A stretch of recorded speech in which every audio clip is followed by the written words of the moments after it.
বিছানায় সহবাসের কতক্ষণ পর সেখানে নামাজ পড়া জায়েজ নাকি চাদর পরিবর্তন করে নামাজ পড়তে হবে?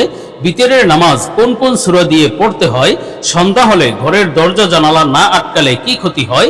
শেখ, যে স্বপ্নগুলো দেখলে টাকা আসবে এমন স্বপ্নগুলো সম্পর্কে আপনার আলোচনা শুনতে চাই। দেখুন, অত্যন্ত গুরুত্বপূর্ণ কিছু প্রশ্ন, জীবন ঘনিষ্ঠ গুরুত্বপূর্ণ কিছু বিষয় সবার জানা থাকা জরুরি। যেমন অনেক স্বপ্নই এমন আছে যে আল্লাহ তাআলা সুসংবাদ দেওয়ার জন্য দেখিয়ে থাকেন, ধনী হওয়ার আলামত হিসেবে দেখিয়ে থাকেন, টাকা আসার আলামত হিসেবে দেখিয়ে থাকেন। সেই স্বপ্নগুলো তার ব্যাখ্যা কি কি? আবার সন্ধ্যা হলে ঘরের দরজা জানালা অনেকে আটকায় না, না আটকালে কি ক্ষতি হয় সম্পর্কে হাদিস আছে। তেমনি ভিতরের নামাজ কোন কোন সূরা দিয়ে পড়বেন, আবার বিছানায় সহবাসের কতক্ষণ পরে নামাজ পড়া যাবে নাকি আদৌ নামাজ পড়া যাবেই না, এই বিষয়গুলো নিয়ে বিস্তারিত আলোচনা করবে ইনশাআল্লাহ। সুতরাং মনোযোগ সহ ভিডিওটি শেষ পর্যন্ত দেখুন, অন্যথায় কোনো বিষয়ে ভুল বোঝার সম্ভাবনা থাকে। আর সরাসরি কোনো প্রশ্ন করতে বা লিখিত কোনো বিষয়ে সমাধান নিতে ফতোয়া বিভাগে স্ক্রিনে দেওয়া নম্বরে ইমো অথবা হোয়াটসঅ্যাপে যোগাযোগ করবেন। আর ভিডিওটি যাতে ইউটিউব অন্যদের কাছেও পৌঁছে দিতে বাধ্য হয়, এজন্য ভিডিওতে একটি লাইক দিয়ে চ্যানেলটি সাবস্ক্রাইব করে দিবেন আর ভিডিওটি শেয়ার করে দিবেন। তো আমরা সরাসরি প্রশ্নের জবাবে চলে যাই। প্রশ্ন ছিল, শেখ, সন্ধ্যা হলে ঘরের দরজা জানালা না আটকালে কি ক্ষতি হয়? দেখুন, সন্ধ্যা হলে ঘরের দরজা জানালা আটকে দেওয়া উচিত। এ সম্পর্কে স্পষ্ট নবীজি সাল্লাল্লাহু আলাইহি সাল্লাম বলেছেন, যখন সন্ধ্যা হয়ে যায়, সূর্য যখন অস্তমিত হয়, তখন তোমরা ঘরের দরজা জানালা আটকে দিবে। তেমনিভাবে পানির পাত্র, খাবারের পাত্র এগুলো আটকে রাখবে। বাচ্চাদেরকে বাহিরে যেতে দিবে না, কেননা এই সময় বিভিন্ন খারাপ বস্তু বা খারাপ জিনিস দুনিয়াতে সরায়াত করে, ছড়িয়ে পড়ে এবং সেগুলো মানুষের অনিষ্ট করতে পারে। এই জন্য এই বিষয়গুলো পালন করা জরুরি। ঘরের দরজা জানালা আটকে দেয়, হ্যাঁ, যদি বিশেষ কোনো প্রয়োজন হয় তাহলে সন্ধ্যা যখন অতিক্রম হয়ে যাবে, রাত কিছুটা বাড়বে, তখন আপনি দরজা জানালা আবার খুলে দিতে পারেন বা তখন আপনার প্রয়োজনীয় কাজগুলো করতে পারেন। কিন্তু এই সন্ধ্যার সময়টিতে আপনি ঘরের দরজা জানালা আটকে রাখা উচিত, বাচ্চাদেরকে বাইরে যেতে দেওয়া উচিত না। তেমনিভাবে খাবারের পাত্র, পানির পাত্র এগুলো ঢেকে রাখা উচিত। তো আমরা পরবর্তী প্রশ্নের জবাবে চলে যাই। প্রশ্ন ছিল, শেখ, যে স্বপ্নগুলো দেখলে টাকা আসবে এমন স্বপ্নগুলো সম্পর্কে আপনার আলোচনা শুনতে চাই। দেখুন, টাকা আসার স্বপ্ন বা আল্লাহ তাআলা অনেক স্বপ্ন বান্দাদেরকে সুসংবাদ দেওয়ার জন্য দেখিয়ে থাকেন, আবার কখনো সতর্ক বার্তা দেওয়ার জন্য কিছু স্বপ্ন দেখিয়ে থাকেন। তেমন কিছু স্বপ্ন অবশ্যই আছে যেগুলো দেখলে অর্থ সম্পদ আসবে, আপনি ধনী হতে পারবেন। এ সম্পর্কে আমরা মৌখিক বা মন গড়া কোনো কথা নয়, বরং নির্ভরযোগ্য স্বপ্নের ব্যাখ্যার কিতাব আল্লামা ইমাম মুহাম্মদ ইবনে সিরিন রহমাতুল্লাহ আলাইহির তাবিরুর রুইয়া কিতাব থেকে আলোচনা করব। তো হযরত ইবনে সিরিন রহমাতুল্লাহ আলাইহি বলেন, স্বপ্নে যদি কোনো ব্যক্তি হালুয়া দেখে অথবা হালুয়া খেতে দেখে, বুঝতে হবে এটি আপনার জন্য প্রচুর অর্থ সম্পদ লাভের আলামত, টাকা পয়সা আসবে এবং আপনি সম্পদের প্রাচুর্যতা লাভ করবেন, মানে প্রচুর টাকা পয়সা আসবে ইনশাআল্লাহ, এটি ধনী হওয়ার আলামত। তেমনিভাবে স্বপ্নে যদি কোনো ব্যক্তি হালুয়া তৈরি করতে দেখে অথবা হালুয়া ক্রয় করতে দেখে অথবা স্বপ্নে দেখলো যে সে হালুয়া খাচ্ছে, এই স্বপ্নগুলোর ব্যাখ্যা হলো যে আল্লাহ তাআলা তাকে হালাল টাকা পয়সা দিবেন, হালাল রুজি রোজগার আসবে, অর্থাৎ যেই টাকাগুলো সে লাভ করবে সেগুলো হালাল হবে ইনশাআল্লাহ। তবে যদি কোনো ব্যক্তি হালুয়া বিক্রি করতে দেখে, তাহলে বুঝতে হবে আপনি মিষ্টিভাষী লোক হবেন বা মানুষের সাথে ভালো কথা বলার যোগ্যতা হবে, যার কারণে মানুষ আপনার প্রশংসায় পঞ্চমুখ হবে ইনশাআল্লাহ। তেমনিভাবে স্বপ্নে যদি কোনো ব্যক্তি হাউস দেখে, অনেক বড় হাউস স্বপ্নে দেখলো বা পানিতে পরিপূর্ণ হাউস দেখলো অথবা অন্য কোনো জায়গা থেকে হাউসে পানি এসে ভরে যাচ্ছে, এই ধরনের স্বপ্নগুলো দেখলে বুঝতে হবে আপনি প্রচুর অর্থ সম্পদ লাভ করবেন, টাকা পয়সা আসবে। সাথে সাথে এটি জ্ঞান বৃদ্ধি লাভের আলামত, বা আপনি আলেম হতে পারবেন, কোরআন হাদিসের জ্ঞান ইলম লাভ করতে পারবেন ইনশাআল্লাহ। আর ইমাম জাফর সাদিক রহমাতুল্লাহ আলাইহি বলেছেন, স্বপ্নে হাউস দেখার মোট 4টি ব্যাখ্যা আছে।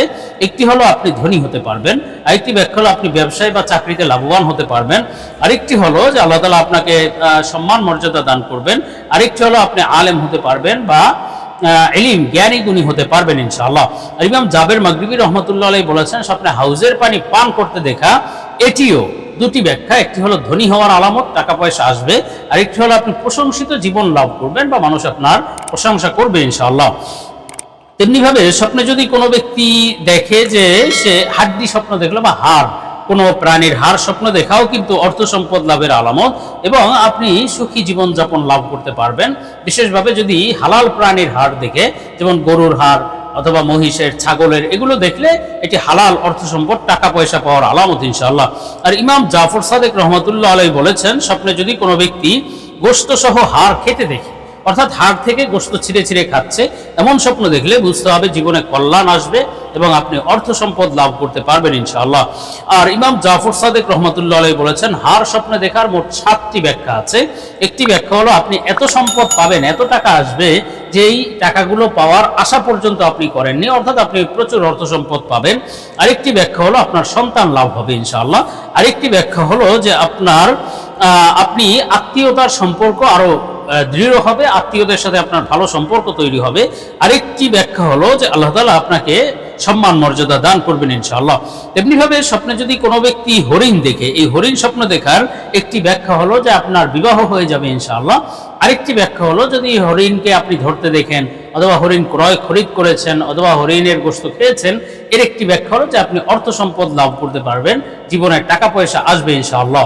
তো আমরা পরবর্তী প্রশ্নের জবাবে চলে যাই। প্রশ্ন ছিল, শেখ, বিতিরের নামাজ কোন কোন সূরা দিয়ে পড়তে হয়? দেখুন, বিতিরের নামাজ আসলে পড়তেই হবে কোনো নির্দিষ্ট সূরা দিয়ে এমন নয়, যে কোনো সূরা দিয়ে আপনি পড়তে পারেন, জায়েজ আছে। তবে হ্যাঁ, 3টি সূরা দিয়ে, যেহেতু বেতের 3 রাকাত, 3টি সূরা দিয়ে বেতেরের নামাজ পড়া মুস্তাহাব বা সুন্নাত। নবীজি সাল্লাল্লাহু আলাইহি ওয়াসাল্লামের আমল পাওয়া যায়। নবীজি প্রথম রাকাতে, বেতেরের প্রথম রাকাতে সাব্বিহিসমা রাব্বিকাল আ'লা এই সূরা পড়তেন, এবং দ্বিতীয় রাকাতে সূরা কাফিরুন, কুল ইয়া আইয়ুহাল কাফিরুন পড়তেন, এবং তৃতীয় রাকাতে কুল হুয়াল্লাহু আহাদ তথা সূরা ইখলাস পড়তেন। এই 3টি সূরা দিয়ে বিতরের নামাজ পড়া সুন্নাত। এমন নয় যে আপনার এই 3টি সূরা দিয়েই পড়তে হবে, আপনি চাইলে অন্য সূরা দিয়েও পড়তে পারেন, জায়েজ আছে। তো আমরা পরবর্তী প্রশ্নের জবাবে চলে যাই। প্রশ্ন ছিল, শেখ, বিছানায় সহবাসের কতক্ষণ পর সেখানে নামাজ পড়া জায়েজ, নাকি চাদর পরিবর্তন করে নামাজ পড়তে হবে? দেখুন, বিছানায়, যেই বিছানায় সহবাস হয়েছে বা যে বিছানায় সহবাস হয়, স্বামী স্ত্রী যে বিছানায় থাকে, বা সহবাসের পরপরই নামাজ পড়া যাবে না বা কতক্ষণ পরে নামাজ পড়া যাবে, এই বিষয়ে তো কোনো নির্ধারিত সময় নেই। তবে এই বিষয়টিতে আসলে নির্ধারিত বিষয় হলো যে এই বিছানা আপনি নামাজ পড়তে চাচ্ছেন, যেমন সহবাসের বিছানায়, তো ওখানে যদি কোনো নাপাক থাকে তাহলে তো সেখানে নামাজ হবে না। অর্থাৎ বিছানায় যেই জায়গায় নাপাক আছে, আপনি ওই জায়গায় বসে দাঁড়িয়ে নামাজ পড়লে তো নামাজ হবে না, কেননা নামাজ সহি হওয়ার জন্য নামাজের জায়গা পাক থাকতে হয়। আর যদি নাপাক না থাকে, এমন তো হতে পারে যে আপনি নিশ্চিত যে নাপাক লাগেনি, যদিও সহবাস হয়েছে, সহবাস হলেই যে বিছানাটি নাপাক হয়ে গিয়েছে, বিষয়টি এমন নয়। মানুষের শরীর তো আর অপবিত্র না। সহবাসের সময় মানুষের শরীর, সাধারণত শরীরটা বা যেই হাত পা, এগুলো অপবিত্র হয়ে যায় না, কিন্তু তার অবস্থাটা অপবিত্র হয়ে যায়, এই জন্য ফরজ গোসল করতে হয়। কিন্তু তার শরীরটা অপবিত্র হয়ে যায় না, এই জন্য ওই বিছানা এমন না যে সেটা অপবিত্র হয়ে গিয়েছে, আপনি সেখানে নামাজ পড়তে পারেন যদি কোনো নাপাক না লাগে। সেক্ষেত্রে আপনার বিছানা পরিবর্তন করারও দরকার নেই, চাদর পরিবর্তনেরও দরকার নেই, অথবা আপনি অন্য জায়গায় নামাজ পড়তে হবে, ওই বিছানায় পড়া যাবে না, এমন কোনো বিষয় নেই। হ্যাঁ, যদি সন্দেহ থাকে যে হয়তো নাপাক লেগে যেতে পারে, তাহলে অবশ্যই আপনি সেক্ষেত্রে অন্য কোনো চাদর পরিবর্তন করে অথবা জায়নামাজ বিছিয়ে নামাজ পড়তে পারেন।